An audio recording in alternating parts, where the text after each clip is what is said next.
નમસ્કાર, હું મનીષા ઢીસિયા. અમારી યુટ્યુબ ચેનલ ગુજરાત સમુદાયમાં આપનું સ્વાગત છે. ગુજરાતમાં વરસાદ પડે એટલે રોડ રસ્તાની હાલત બદથી બદતર થઈ જતી હોય છે. એ પછી કોઈ નેશનલ હાઈવે હોય કે પછી સ્ટેટ હાઈવે, મોટા ભાગના હાઈવેની હાલત ખરાબ હોય છે ને જેના કારણે વાહન ચાલકોને ખૂબ જ મુશ્કેલી પડતી હોય છે. મસમોટા ખાડા પડી જતા હોય છે હાઈવે પર અને પાણીના કારણે વાહન ચાલકોને આ ખાડા નથી દેખાતા, કાંકરી ઉખડી જતી હોય છે અને જેના કારણે અકસ્માતની ઘટનાઓમાં પણ ખૂબ વધારો થતો હોય છે. આ દર વખતના ચોમાસાની સ્થિતિ છે. અમુક વિસ્તારના હાઈવે વધારે ખરાબ થઈ જતા હોય છે કારણ કે હાઈવે ઓથોરિટી દ્વારા જે પણ કંપનીને કોન્ટ્રાક્ટ આપવામાં આવે છે, જે પણ એજન્સીને કોન્ટ્રાક્ટ આપવામાં આવે છે હાઈવેનું કામ કરવા માટે, તે કેવી ગુણવત્તાનું કામ થાય છે એની ચકાસણી જાણે કરનાર કોઈ નથી. એટલે નબળી ગુણવત્તાની કામગીરી થાય છે, ઓછું મટીરિયલ્સ વાપરવામાં આવે છે, નબળું મટીરિયલ્સ વાપરવામાં આવે છે અને જેના કારણે એક બે વરસાદમાં જ રોડ ધોવાઈ જતા હોય છે.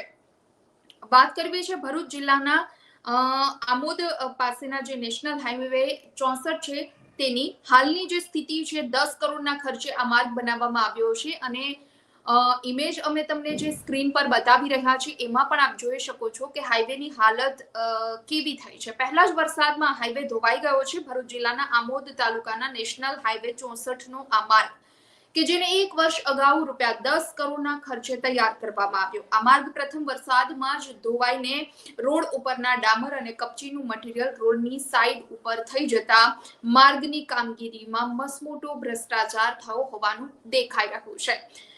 હાલ ચોમાસામાં માર્ગ ઉપર મોટા ખાડા પડી જતા વાહન ચાલકોને ખૂબ જ અકસ્માતનો ભય સતાવી રહ્યો છે. વરસાદ પડતા જ ગુજરાતભરમાં બિસ્માર બનેલ માર્ગની કામગીરીમાં ભ્રષ્ટાચારની બૂમ ઉઠતી હોય છે. વાહન ચાલકો પરેશાન થતા હોય છે, જનતામાં ભારે આક્રોશ જોવા મળતો હોય છે. ઘણી વખત એવું બનતું હોય છે કે સ્થાનિક નેતાઓ દ્વારા, સ્થાનિક આગેવાનો દ્વારા, ધારાસભ્ય દ્વારા પણ હાઈવે ઓથોરિટીને રજૂઆત અંગે કરવામાં આવે છે, પરંતુ જાણે એમનું પણ કોઈ સાંભળવા વાળું નથી. એવું વર્ષોથી આ સ્થિતિ ગુજરાતમાં છે. આમોદ જંબુસરમાં મનરેગા કૌભાંડ યોજનામાં કૌભાંડ થયા હોવાના અહેવાલ વચ્ચે અનેક વિસ્તારમાં થયેલા વિકાસના કામોમાં જાણે ભ્રષ્ટાચારની ગંધ આવી રહી છે. આ કામોમાં ગોબાચારી થઈ હોવાની ઘટના સામે આવી છે ને જેમાં આમોદ તાલુકાના નેશનલ હાઈવે નંબર 64 કે જેને 10 કરોડના ખર્ચે તૈયાર કરવામાં આવ્યો, એક જ વર્ષમાં એટલે કે પ્રથમ વરસાદમાં સંપૂર્ણ માર્ગ ધોવાઈ ગયો છે. આ માર્ગ ધોવાઈ જવાના કારણે રોડનો ડામર કપચીનું મટીરિયલ રોડની સાઈડ ઉપર થઈ જવાના કારણે માર્ગ બિસ્માર બની ગયો છે. મસમોટા ખાડા હાઈવે પર પડી ગયા છે. વાહન ચાલકોને અકસ્માતની ભીતિ સેવાઈ રહી છે. ઘણી વખત ત્યાં અકસ્માત પણ સર્જાયા છે. હવે આ હાઈવે છે તે 3 કિલોમીટર સુધીનો માર્ગ છે અને તે અત્યંત બિસ્માર બની ગયો છે. આ માર્ગ અને બનાવવા માટે, આ રોડને બનાવવા માટે જે 10 કરોડ રૂપિયા ખર્ચવામાં આવ્યા છે, જે કંપનીને કોન્ટ્રાક્ટ આપવામાં આવ્યો હતો તે પુનાના કોન્ટ્રાક્ટરની સનસાઇન પ્રાઇવેટ લિમિટેડ કંપની, જેના સંચાલક છે સુનિલ બહેર, અને તેની કામગીરી સામે હવે સવાલ ઉઠ્યા છે. કારણ કે વરસાદી પાણીથી કરોડો રૂપિયાના ખર્ચે બનાવેલો આ રોડ એક જ વરસાદમાં કઈ રીતે ધોવાય છે? આ રોડની સ્થિતિ આવી રીતે કેમ બની જાય? માર્ગ ધોવાઈ જતા સ્થાનિકો સહિત વાહન ચાલકોમાં ભારે રોષ અત્યારે જોવા મળી રહ્યો છે. માર્ગ મકાન વિભાગે નેશનલ હાઈવે ઓથોરિટી દ્વારા માર્ગની ગુણવત્તા અને મટીરિયલની તપાસ થઈ છે કે નહીં તેવા સવાલો પણ હવે જનતા કરી રહી છે. કારણ કે તમે કોઈ એજન્સી, તમે કોઈ કંપનીને કામ તો સોંપી દો છો, પરંતુ એજન્સી કે કંપની દ્વારા, આ કોન્ટ્રાક્ટરો દ્વારા હાઈવેની કામગીરીની ગુણવત્તા કેવી કરવામાં આવે છે એની ચકાસણી કોણ કરશે? અત્યાર સુધી આવી ચકાસણી નથી થતી અને જેના કારણે જ આટલા કરોડમાં 10 કરોડ રૂપિયા પાણીમાં ધોવાઈ ગયા. એક જ વરસાદમાં હાઈવેની આ હાલત બની ગઈ. આ વાત હતી ભરૂચ જિલ્લાના આમોદ પાસે આવેલ આમોદ તાલુકામાંથી પસાર થતા નેશનલ હાઈવે નંબર 64. તો આ તરફ અન્ય એક સમાચારની આપણે વાત કરીએ તો અમદાવાદથી મુંબઈ જતા નેશનલ હાઈવે નંબર 48 પર વલસાડ જિલ્લાના વાઘલધરાથી ઉમરગામ સુધીનો આ હાઈવે અને તેના સર્વિસ રોડ ઉપર પડેલા વરસાદમાં મસમોટા ખાડા પડી ગયા છે. વાહન ચાલકો ખૂબ જ પરેશાન થઈ રહ્યા છે. એ પણ અમે તમને ઇમેજમાં બતાવી રહ્યા છીએ કે ત્યાં પણ હાઈવેની શું સ્થિતિ થઈ છે અને જેના કારણે લોકો ભારે હાલાકી ભોગવી રહ્યા છે. આ ખાડાઓમાં વરસાદી પાણી ભરાઈ જતા અનેક વાહનો ખાડાઓમાં ફસાયા છે. ખાડામાં વાહનો પડવાના કારણે, ટાયર ફાટી જવાના કારણે નાના મોટા અકસ્માતનો ભોગ પણ વાહન ચાલકો બની રહ્યા છે. હવે કેન્દ્ર સરકાર દ્વારા સુરતના પલસાણાથી ઉમરગામ મહારાષ્ટ્ર બોર્ડર સુધીનો આશરે 130 કિલોમીટરનો હાઈવે 2 વર્ષનો ₹100 કરોડથી વધુનો કોન્ટ્રાક્ટ દિલ્હીના ગુરગાંવની સ્કાયલાર્ક નામની એજન્સીને આપવામાં આવ્યો હતો. આ એજન્સી દ્વારા હવે થીગડા મારવામાં આવી રહ્યા છે, કારણ કે એજન્સી દ્વારા જે તે સમયે હાઈવેનું કામ કરવામાં આવે છે ત્યારે પૂરતું ધ્યાન અપાતું નથી, સારું મટીરીયલ્સ વપરાતું નથી અને નબળી ગુણવત્તાની કામગીરી થાય છે અને એના કારણે ચોમાસા દરમિયાન હાઈવે પર થીગડા મારવાનું કામ એજન્સીઓને કરવું પડે છે. પણ વરસાદ ચાલતો હોવાથી હાઈવેની હાલત ફરી ખરાબ થઈ રહી છે, કારણ કે ચાલુ વરસાદે થીગડા મારવાનો કોઈ મતલબ નથી. ચોમાસા પહેલા હાઈવેના સર્વિસ રોડ પર ગટર લાઈન બનાવવામાં આવી હોવા છતાં પાણીનો નિકાલ ન થતો હોવાથી વરસાદમાં સર્વિસ રોડ પર 2 થી 3 ફૂટ સુધી પાણી ભરાઈ જાય છે અને વાહન ચાલકો જીવના જોખમે આ જ પાણીમાંથી પસાર થઈ રહ્યા છે, કારણ કે ત્યાંથી પસાર થવાની વાહન ચાલકોને મજબૂરી હોય છે, બીજો કોઈ રસ્તો નથી હોતો. ગત વર્ષે પણ ચોમાસામાં વલસાડના હાઈવે પર ઠેર ઠેર મસમોટા ખાડાઓ પડતા અનેક નિર્દોષ વાહન ચાલકોએ પોતાનો જીવ ગુમાવ્યો હતો, કારણ કે વાહનો સ્લીપ થવાની, ટાયર ફાટવાની જે પણ ઘટનાઓ સામે આવે છે, મોટા અકસ્માતો બને છે, એમાં ઘણા લોકોને પોતાનો જીવ ગુમાવવો પડે છે. પરંતુ આવા કોન્ટ્રાક્ટરો, આવા એજન્સીઓના પેટનું પાણી પણ નથી હલતું. જે સમયે મસમોટું કામ મળી જાય છે, કરોડો રૂપિયાનો કોન્ટ્રાક્ટ મળી જાય છે, એટલે લોકોના જીવની પણ પરવા કર્યા વગર નબળી ગુણવત્તાની આ કામગીરી કરી નાખવામાં આવે છે અને ચોમાસામાં આ રોડ ધોવાઈ જાય છે. તે વખતે પણ લોકોમાં ભારે આક્રોશ ફેલાયો હતો. સરકાર, વહીવટી તંત્ર અને હાઈવે ઓથોરિટી પર માછલા ધોવાયા હતા, કારણ કે ઘણા બધા લોકોને પોતાનો જીવ ગુમાવવો પડતો હોય છે. હાઈવેની બિસ્માર હાલત અંગે વલસાડ ડાંગના સાંસદ ધવલ પટેલની અનેક રજૂઆત છતાં હાઈવે ઓથોરિટી સામે તેનું પણ કંઈ જ ઉપજતું ન હોય એવું લાગે છે. એટલે રજૂઆત ઘણી વખત સાંસદ, ધારાસભ્યો દ્વારા કરવામાં આવતી હોય છે, કારણ કે હાઈવેની જે બિસ્માર હાલત છે તેના કારણે લોકો હેરાન થતા હોય છે, પરંતુ જાણે હાઈવે ઓથોરિટીની સામે તેનું પણ કંઈ ન ચાલતું હોય એવી રીતે હાઈવે ઓથોરિટી આંખ આડા કાન કરી લેતી હોય છે.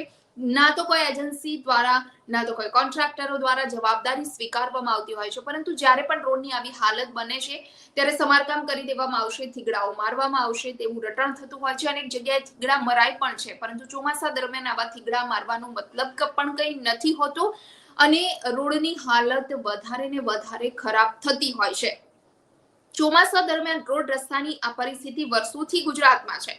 જ્યાં રોડ છે, જ્યાં પુલનું બાંધકામ થયું છે, બ્રિજ બન્યા છે, ત્યાં નબળી ગુણવત્તાનું કામ થાય છે. આ રોડ હાઈવે નું કે પછી સ્ટેટ હાઈવે, નેશનલ હાઈવે, ત્યાં સારી ગુણવત્તાની કામગીરી નથી થતી. તો અનેક વિસ્તારો એવા છે કે વર્ષોથી માંગ હોવા છતાં ત્યાં નાના પુલ, બેઠા પુલ કે પછી મોટા બ્રિજ પણ નથી બનાવી દેવામાં આવતા. સારા રોડ રસ્તા, નદી પર પુલ નથી બનાવી દેવામાં આવતા અને જેના કારણે લોકોને આ પારથી પેલે પાર જવામાં ચોમાસા દરમિયાન ખૂબ જ મુશ્કેલી પડતી હોય છે. આવા જ એક સમાચાર મળ્યા છે આદિવાસી વિસ્તારમાંથી. વલસાડ જિલ્લાના કપરાડા તાલુકામાં આવેલું ગામ છે નાની પલસાણ ગામ.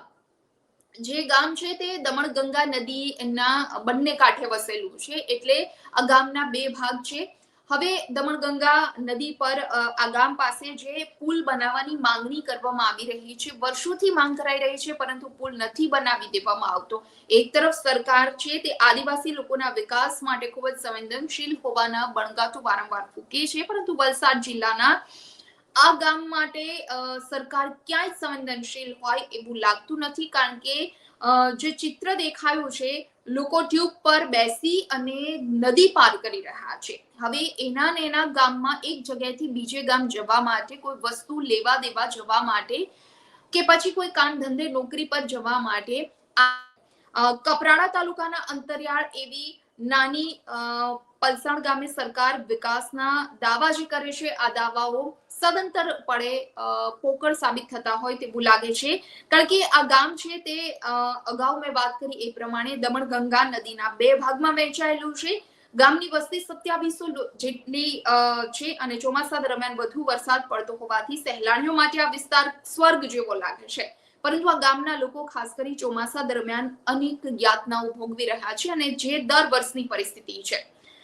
નાની પલસાણ ગામેથી પસાર થતી નદીના બંને તરફ ગામના ફળિયા આવેલા છે, એટલે કે એક ગામના બે ફાટા પડેલા છે. ચોમાસા દરમિયાન ભારે વરસાદના કારણે નદી છલોછલ ઉભરાતી હોવાથી આવાગમન કરવા માટે ખૂબ જ મુશ્કેલી લોકોને પડે છે.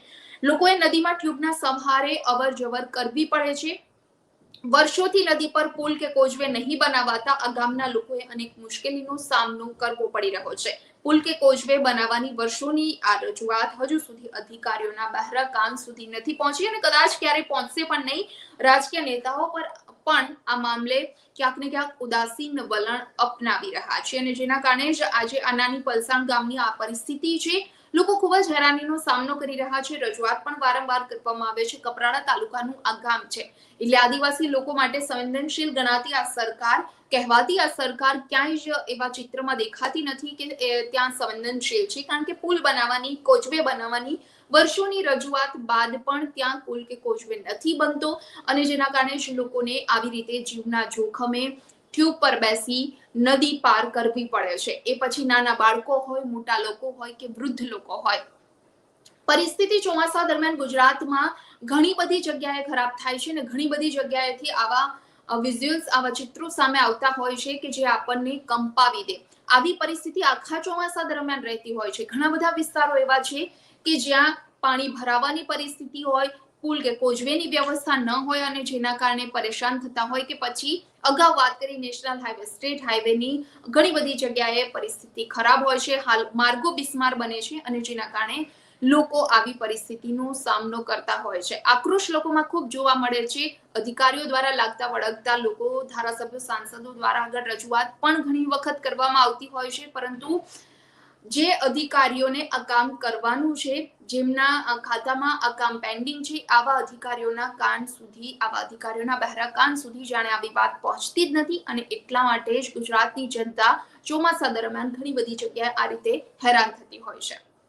સમાચારમાં અત્યારે બસ આટલું જ. આવતીકાલે કોઈ નવા ટોપિક પર ચર્ચા કરીશું, પરંતુ આજનો આ ટોપિક આપને પસંદ આવ્યો હોય તો વિડીયો લાઈક અને શેર કરવાનું ભૂલશો નહીં અને ખાસ અમારી ચેનલ ગુજરાત સમુદાયને સબસ્ક્રાઇબ કરી લેશો. નમસ્કાર.